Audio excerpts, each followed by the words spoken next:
પ્રભાસ પાટણ એટલે કે સોમનાથ વિસ્તારની અંદર શંખ સર્કલ આપણો જે ઓળખાય છે વિસ્તાર, જ્યાંથી પવિત્ર સોમનાથ મંદિર તરફ યાત્રિકોનો પ્રવાહ આવતો હોય છે, એ સર્કલ પર દબાણ હટાવ ઝુંબેશ કરેલી છે.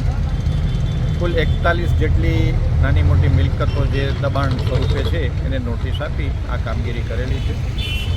આપણા જિલ્લા કલેક્ટર સાહેબ જાડેજા સાહેબના નેતૃત્વ અને માર્ગદર્શનમાં આ એક પ્રકારની એ ઝુંબેશ ચાલુ કરેલી છે કે આપણું અહીં તીર્થધામ છે, આપણી ઓળખ એ વૈશ્વિક પ્રવાસીઓ યાત્રિકોની છે.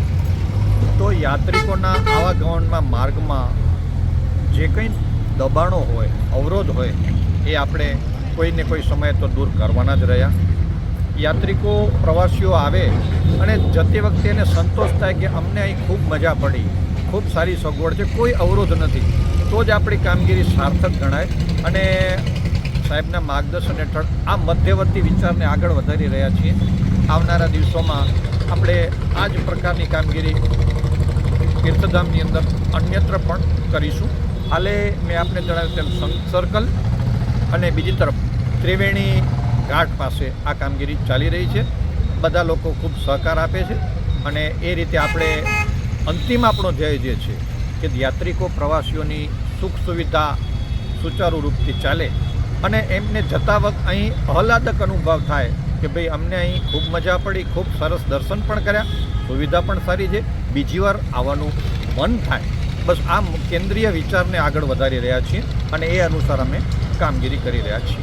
સાહેબ, ગઈકાલથી જે આપણે ચાલુ કર્યું છે વેરાવળ પાટણ સંયુક્ત નગરપાલિકાની હદમાં, અંદાજે આજ સુધીમાં કેટલા દબાણો અને હવે પછી કેટલા દબાણો બાકી રહેશે? અમે શનિવારથી આ ઝુંબેશ ચાલુ કરી ત્યારે આપણે શહેરના ટાવર ચોકથી બજાજના શોરૂમ સુધી, જેમ આપણો સૌથી વ્યસ્ત માર્ગ છે, એની બંને તરફના લારી 150 જેટલા લારી, ગલ્લા, કેબિન, મંડપ, અનેકવિધ સ્વરૂપના દબાણો હતા એ ખસેડ્યા. કારણ કે એને કારણે રસ્તા પર ખૂબ ટ્રાફિક થતો હતો, વાહન વ્યવહાર ખોરવાઈ જતો હતો અને પરિણામે ક્યારેક નાના મોટા અકસ્માતોને કારણે નાગરિકોના જાન પણ જોખમમાં મુકાતા હતા. તો આ બાબતને ધ્યાનમાં રાખી અને એ રસ્તો આપણે ક્લિયર કર્યો છે.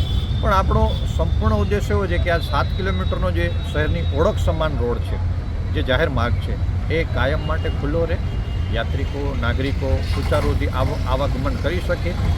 તો સલામતી, સુરક્ષા બધા બાબતો આપણી સચવાશે. ટોટલ કેટલા દબાણો હશે સાહેબ દૂર કરવા? એ આપણે 150 દબાણો દૂર કર્યા. એ વધારે દબાણો આ ટાવરથી કે મોરીઓ અને રેયોન સુધી હતા.